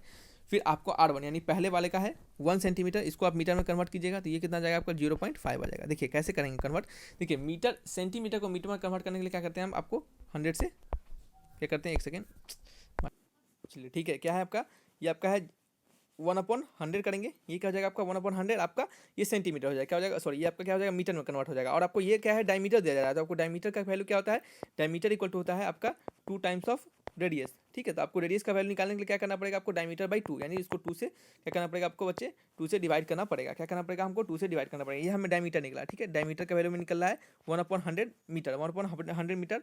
और डायमीटर इक्वल टू क्या होता है, 2 times of radius, 2 times of radius. तो 2 अपॉन क्या करेंगे 100 कर देंगे इंटू मीटर। तो आर का वैल्यू क्या मिल जाएगा 1/200, 1/200 मीटर मिल जाएगा, ठीक है। तो इस तरीके से क्या करेंगे हम इसका डायमीटर फाइंड कर लेंगे, ठीक है। तो चलिए इसको आप डायमीटर फाइंड कीजिएगा। चलिए इसको क्या करते हैं, इरेज करते हैं। चलिए ठीक है, समझ रहे हैं कैसे कैलकुलेट करना है आपको। तो देखिए आपको यहाँ पे कंफ्यूजन हो रहा है कि सर 0.5/0.75/0.5 कैसे लिख देना है। तो आप सिंपली क्या कीजिए, इसको पहले वाले के डायमीटर निकालने के लिए इसको कैसे निकालिएगा, 1/200 कर दीजिएगा। और इसको क्या कीजिएगा 1.5/200 कर दीजिएगा, क्योंकि 2 से हमको भाग करना पड़ेगा और सेंटीमीटर को मीटर में कन्वर्ट करने के लिए 1/100 से इसको मल्टीप्लाई करना पड़ेगा। ठीक है, तो हमने किया, तो इसका वैल्यू फाइंड कीजिएगा, इसका वैल्यू फाइंड कीजिएगा तो आपको आएगा कितना 0.0075। ठीक है, और इसका वैल्यू फाइंड कीजिएगा तो आपको कितना आएगा 0.005। तो हमने क्या किया था कि सिंपली ये 2 जीरो था, ये जो 2 जीरो था उसको हमने हटा दिया था। ठीक है, इसका आंसर हमने डायरेक्टली यहाँ पे लिख दिया था। ठीक है, चलिए यहाँ पे हम लिख देते हैं अब आपके लिए, आपको कन्फ्यूजन बिल्कुल नहीं होगा। ठीक है, 0.0 आपका 5। ठीक है, 0.05। तो इसका वैल्यू कैसे फाइंड करेंगे, अब इसका वैल्यू क्या होगा आपका बच्चे, इसका वैल्यू निकलेगा आपका, इसका वैल्यू इसको डिवाइड कीजिएगा तो कितना आएगा, ये आपका 3:2 क्या होगा 3:2। तो आपको जो वैल्यू निकलेगा delta P1 upon delta P2 का वैल्यू 3:2 के बराबर होगा। क्या होगा 3:2 के बराबर, यानी option number C is the right answer. ठीक, चलिए समझ में आ गया, इसका आंसर क्या होगा 3:2 होगा। नेक्स्ट क्वेश्चन क्या है हमारा कि in Young's double slit experiment, Young's double slit experiment आपने पढ़ा होगा। तो कहा जा रहा है कि किसी आपकी जो यंग्स डबल स्लिट एक्सपेरिमेंट था उसमें यूजिंग सोडियम लाइट, यानी सोडियम लाइट का यूज कर रहे हैं, उसका लेमडा कितने जा रहा है 5898 एंगस्ट्रम, 92 फ्रिंज आर सीन। यानी उस समय जो हम सोडियम लाइट का जब यूज कर रहे हैं, जिसे आपको वेवलेंथ दिया जा रहा है, उसका जो फ्रिंज हमें मिल रहा है वो 92 फ्रिंज हमें देखा जा रहा है स्क्रीन पर, हमें स्क्रीन पर 92 फ्रिंज देखा जा रहा है जब हम इतना वेवलेंथ क्या कर रहे हैं हम उसको पास करवा रहे हैं। ठीक है, इफ़ अगर अनदर कलर, किसी अनदर कलर जिसका लेमडा आपको दिया जा रहा है, अगर उसको हम पास करवाए used find the number of fringe, तब हमें कितना फ्रिंज दिखेगा।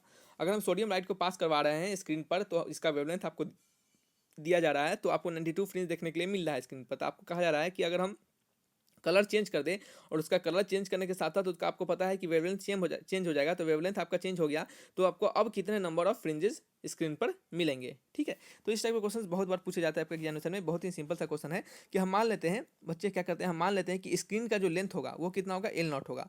हम मान लेते हैं कि लेंथ ऑफ स्क्रीन जो होगा वो कितना होगा L0 होगा। यहाँ पे लिख देते हैं हम length of screen, length of screen कितना होगा L0 होगा, मानते हैं थोड़ी देर के लिए। तो हमें आपका एक फ्रिंज का यानी 1 फ्रिंज का जो विथ होगा वो हमें कितना मिलेगा, 1 फ्रिंज FRINGE फ्रिंज विथ, एक फ्रिंज का विड्थ कितना मिलेगा L0 अपॉन 92। 92 फ्रिंज देखे जा रहे हैं स्क्रीन पर और टोटल स्क्रीन का लेंथ L0 है, तो L0 अपॉन 92 कर देंगे तो हमें एक फ्रिंज का विड्थ निकल जाएगा। और आपको पता है कि 1 फ्रिंज विथ का जो फॉर्मूला होता है वो कितना होता है, वो capital D upon small d into lambda होता है। यानी आपका कि दी फ्रिंज विथ, यानी फ्रिंज विथ जो होता है वो capital D upon small d into lambda के बराबर होता है। ये फार्मूला आपने पढ़ा होगा कि फ्रिंज विथ का जो लेंथ होता है वो capital D upon small d into lambda के बराबर होता है। तो यहाँ से हम क्या करने वाले हैं, यहाँ से हम capital D upon small d का वैल्यू फाइंड करेंगे। तो capital D upon small d का वैल्यू क्या निकल गया हमें L0 upon 92 into lambda, L0 upon 92 into lambda, इसको इक्वेशन 1 मान लेंगे। ठीक है, L0 अपॉन 92 इंटू लेमडा। चलिए अब क्या करने वाले हम, नेक्स्ट आपका पेज लेंगे। नेक्स्ट केस में क्या कहा जा रहा है हमारा कि अब हमारा वेवलेंथ चेंज हो रहा है लेमडा नॉट से, यानी नया जो वेवलेंथ हो रहा है हमें 5461 एंगस्ट्रम दिया जा रहा है। तो आपको नंबर ऑफ फ्रिंजेस बताने होंगे। ठीक है, तो मान लेते हैं कि हमारा टोटल लेंथ L0 होगा, अभी भी स्क्रीन का उसी स्क्रीन पे परफॉर्म किया जा रहा है एक्सपेरिमेंट को। और मान लेते हैं टोटल जो हमारा फ्रिंज होगा वो कितना होगा, हमें n फ्रिंज आपको देखने के लिए मिल रहा होगा। और वो किसका बराबर होगा capital D upon small d into lambda dash, यानी अब जो हमारा लेमडा डैश होगा यानी नया जो वेवलेंथ होगा वो हमारा लेमडा डैश हो जाएगा। तो L0 अपॉन n हो जाएगा और d अपॉन d यानी capital D upon small d का वैल्यू क्या निकाला हमने L0 upon 92 into lambda, L0 upon 92 into lambda और ऊपर क्या है हमारा लेमडा डैश है। ठीक है, तो लेमडा डैश अपॉन लेमडा हो गया। यहाँ से L0 कट गया, हमें वैल्यू निकालना है n का। तो n का वैल्यू क्या आ गया, n का वैल्यू आ गया 92 लेमडा अपॉन लेमडा डैश, क्या आ गया 92 लेमडा अपॉन लेमडा डैश। ठीक है, तो 92 डालेंगे। देखिए कभी कभी क्या होता है आपको थोड़ा सा लेंदी क्वेश्चन भी दे देता है एयरफोर्स। ठीक है, देखिए सब क्वेश्चन एक ही समान नहीं हो सकता, इस कारण से आपको किसी क्वेश्चन में कम समय लगता है। जो आपके सिंपली आपके टिक लगाने वाला क्वेश्चन है, वेवलेंथ ऑफ लाइट है, उस समय क्या करना था, कुछ नहीं करना था, आपको कंसेप्ट पता है, आप सीधे टिक लगाइए, याद है आपको, टिक लगाइए, बढ़िए। आपको 1 सेकेंड 5 सेकेंड का भी समय लगेगा आपको उतना करने में। ठीक है, तो इस कारण से उसका समय आपको यहाँ पे देना पड़ता है। तो इस कारण से आप इस तरह से आपको मैनेज करके चलना पड़ेगा। नेक्स्ट क्या है आपका लेमडा, लेमडा का वैल्यू कितना दिया जा रहा है, लेमडा का वैल्यू दिया जा रहा है आपको 5898 एंगस्ट्रम। एक सेकेंड यहाँ पे लिखते हैं हम 5898 एंगस्ट्रम, दोनों एंगस्ट्रम है, इसको मीटर में कन्वर्ट करने का जरूरत नहीं है क्योंकि कट जाएगा, क्या होगा वो तो एंगस्ट्रम कट ही जाएगा आपका। यहाँ पे 5461, यहाँ पे क्या है 5461 एंगस्ट्रम। ठीक है, 61 एंगस्ट्रम। और आप इसे कैलकुलेट कीजिएगा, आपको कितना मिलेगा बच्चे, आपको ये जब इसे आप कैलकुलेट कीजिएगा तो आपको मिलेगा कौन सा, ये एक सेकेंड, आपको मिलेगा कितना, ये 99 के आसपास, कितना मिलता है 99 के आसपास मिलता है, 99 के कितना, एक सेकेंड 99 के आसपास। तो एन का वैल्यू कितना निकल गया 99, यानी 99 फ्रिंजेज उसको देखे जाएंगे, कितना 99 फ्रिंजेज देखे जाएंगे, ठीक है। तो ऑप्शन मैच कीजिएगा, option number B is the right answer. देखिए तो इस क्वेश्चन को हमने यहाँ पे कैलकुलेट करके रखा है, तो आपको क्या करना है, अप्रॉक्स में ही कैलकुलेट करना है, इस सबको अप्रॉक्स में ही कैलकुलेट किया जाता है, ठीक है। चलिए नेक्स्ट क्वेश्चन की ओर बढ़ते हैं, समझ में आ रहा होगा आपको। देखिए सिंपली कंसेप्ट को सीखिएगा, हम आपको यहाँ पे फॉर्मूला कंसेप्ट इन सभी चीज़ों को यहाँ पे सिखा रहे हैं, ना कि हम आपको कैलकुलेशन बता रहे हैं, कैलकुलेशन करना आपको आना चाहिए, ठीक है। आइए नेक्स्ट क्वेश्चन की ओर बढ़ते हैं। नेक्स्ट क्वेश्चन है हमारा, 2 plates are at potential -10 volt and 30 volt. दो आपके पोटेंशियल दिए जा रहे हैं, सॉरी, चलिए ठीक है। नेक्स्ट क्वेश्चन हमारा कि 2 plates are at potential -10 volt and 30 volt. दो आपके प्लेट दिए जा रहे हैं जिसका पोटेंशियल -10 वोल्ट और 30 वोल्ट दिया जा रहा है। If the separation between the plates is 2 centimetre then find the electric field between them. आपको दोनों प्लेट्स के बीच का जो सेपरेशन है वो कितने दिया जा रहा है, आपको 2 सेंटीमीटर दिया जा रहा है। तो आपको क्या बताना है, आपको बताना है उनके जो इलेक्ट्रिक फील्ड होंगे उस दोनों प्लेट के बीच में, यानी जो इलेक्ट्रिक फील्ड होंगे इन दोनों प्लेट के बीच में आपको उसका वैल्यू बताना है, ठीक है। मान लेते हैं इन दोनों प्लेट के बीच इलेक्ट्रिक फील्ड ई होगा, ठीक है। एक प्लेट का वैल्यू 10 वोल्ट दिया जा रहा है और दूसरे का 30 वोल्ट दिया जा रहा है, ठीक है। दोनों के बीच का डिस्टेंस कितना है, 2 सेंटीमीटर, कितना है 2 सेंटीमीटर है। तो आपको ई का वैल्यू बताना है, ठीक है। तो आपको पता होना चाहिए कि ई जो होता है वो क्या होता है, dv/r होता है, क्या dv/dr होता है, या फिर dv/dr होता है, या फिर आपका क्या होता है आपका डी क्या होता है, simply E equal to electric field equal to change in potential upon क्या होता है, नीचे उनका आर होता है, यानी उनके बीच का सेपरेशन होता है। तो ई का वैल्यू आपको फाइंड करना है, आपको चेंज इन पोटेंशियल बताना है। तो चेंज इन पोटेंशियल कितना होगा, 30 - 10, तो क्या होगा 30 - 10 कितना हो जाएगा, +10 हो जाएगा। 30 + 10 अपॉन आपका क्या है 2 सेंटीमीटर है, 2 सेंटीमीटर को मीटर में कन्वर्ट करेंगे तो क्या हो जाएगा आपका 2/100 कर देंगे, तो ऊपर क्या करते हैं सिंपली 100 से मल्टीप्लाई कर देते हैं, ठीक है। ये आपका कितना हो जाएगा 30 + 10 40/2, देखिए यहाँ पे लिखते हैं 40/2 इंटू 100, तो ये कितना टाइम्स कर देगा 20 टाइम्स कर जाएगा, ठीक है। ये आपका हो जाएगा 2 पर 1 2 3 यानी 2000 वोल्ट पर मीटर, क्या हो जाएगा 2000 वोल्ट पर मीटर। ऑप्शन मैच करेंगे 2000 वोल्ट पर मीटर, यानी ऑप्शन नंबर ए क्या होगा बच्चे, इसका करेक्ट आंसर होगा, समझ रहे हैं। चलिए नेक्स्ट क्वेश्चन की ओर बढ़ते हैं। सिंपली यहाँ पे क्या सिखाया जा रहा था आपको, यहाँ पे E = dv/r का फॉर्मूला आपको सिखाया जा रहा था। आपने पढ़ा भी होगा कि V = क्या होता है E.dr, ऐसा भी आपने पढ़ा होगा, ठीक है। जब आपका इलेक्ट्रिक फील्ड आपका डिस्टेंस के साथ चेंज होता रहे उस कंडीशन में हमारा पोटेंशियल निकालने का फॉर्मूला dv = E.dr होता है। आइए नेक्स्ट क्वेश्चन की ओर बढ़ते हैं, और इन सारे क्वेश्चन के आपको सॉल्यूशन जो होंगे आपको पीडीएफ के माध्यम से आपको टेलीग्राम चैनल पे मिल जाएंगे, आप उसको ज्वाइन कर लीजिएगा बच्चे, ठीक है। आइए नेक्स्ट क्वेश्चन की ओर बढ़ जाते हैं। हमारा क्वेश्चन है कि if red light is replaced by blue light, अगर रेड लाइट को ब्लू लाइट से रिप्लेस कर दिया जाता है, illuminating the object in a microscope, उस ऑब्जेक्ट को माइक्रोस्कोप में देखा जा रहा है, simply the resolving power of the microscope. कहा जा रहा है कि अगर हम रेड लाइट को ब्लू लाइट से कन्वर्ट कर दे रहे हैं, रेड लाइट को ब्लू लाइट से हम चेंज कर दे रहे हैं, तो हमारा रिजॉल्विंग पावर जो होगा माइक्रोस्कोप का वो क्या हो जाएगा, घट जाएगा, बढ़ जाएगा, या फिर कोई चेंजिंग नहीं होगा, ठीक है। चलिए हम आपको यहाँ पे क्वेश्चंस को अच्छे से समझाते हैं। इस क्वेश्चंस के रिगार्डिंग बस एक सिंपल कंसेप्ट है, अगर आपको वो कंसेप्ट रहेगा तो आपको इस क्वेश्चन को बनाने में 30 सेकेंड्स भी नहीं लगेंगे, ठीक है। देखिए रेड लाइट को क्या किया जा रहा है, चेंज किया जा रहा है ब्लू लाइट में, एक सेकेंड, ब्लू लाइट में चेंज कर दिया जा रहा है, तो आपको रिजॉल्विंग पावर ऑफ माइक्रोस्कोप पूछा जा रहा है, ठीक है। तो चलिए यहाँ पे लिखते हैं कि रिजॉल्विंग पावर जो होता है वो किसी भी माइक्रोस्कोप का वो इन्वर्सली प्रोपोर्शनल होता है लेम्डा के, यानी वेवलेंथ के इन्वर्सली प्रोपोर्शनल होता है। रिजॉल्विंग पावर किसी भी आपके किसी भी आपके माइक्रोस्कोप का जो रिजॉल्विंग पावर होता है वो इन्वर्सली प्रोपोर्शनल टू लेम्डा होता है। और आपको क्या करना पड़ेगा, इसका मतलब है कि जिसका भी लेम्डा ज़्यादा होगा इसका रिजॉल्विंग पावर कम होगा, और जिसका लेम्डा कम होगा उसका रिजॉल्विंग पावर ज़्यादा होगा, ठीक है। तो यहाँ से हमको पता करना है कि सबसे पहले आपको तो ये पता होना चाहिए कि लेम्डा किसका ज़्यादा होता है। तो वेवलेंथ जो होता है वो रेड लाइट का क्या होता है बच्चे, ज़्यादा होता है वेवलेंथ ऑफ ब्लू लाइट से। वेवलेंथ जो होता है वो रेड लाइट का ज़्यादा होता है वेवलेंथ ऑफ ब्लू लाइट से। और वेवलेंथ के रिगार्डिंग जो आपके क्या कह सकते हैं आप, उसके जो ऑर्डर होते हैं, इंक्रीजिंग ऑर्डर डिक्रीजिंग ऑर्डर जो होते हैं आपके चारों जितने भी आपको 7 लाइट्स हैं उन सभी के 7 कलर्स जो हैं विजियोर में, उन सभी के कॉरस्पॉन्डिंग उसको आप याद कर लीजिएगा, उसको आप याद करके रखिएगा तो आपको वो काम आएगा।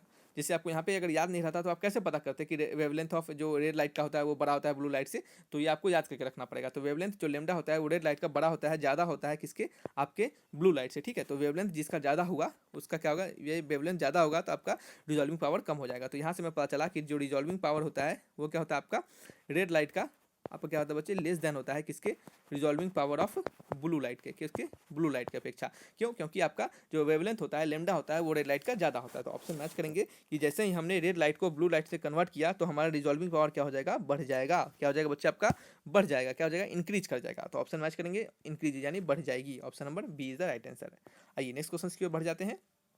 इन a gas of atomic molecule, in gas of diatomic molecule, sorry ऐसा गैस जो कि क्या है 2 एटॉमिक मॉलिक्यूल है, यानी क्या है कैसा है वो 2 एटम वाला है, जैसे O2 हो गया डायटोमिक हो गया, H2 हो गया ये भी डायटोमिक हो गया, N2 हो गया, ठीक है। तो इस टाइप से क्या हो गया ये सभी डायटोमिक हो गया। तो आपको कहा जा रहा है कि एक गैसेस है जो कि डायटोमिक मॉलिक्यूल है, कैसा है डायटोमिक मॉलिक्यूल है। तो आपको पूछा जा रहा है कि find the ratio of two specific heat of gases, यानी CP/Cv, CP/Cv यानी specific heat capacity at constant pressure upon specific heat capacity at constant volume, इसका आपको रेशियो बताना है।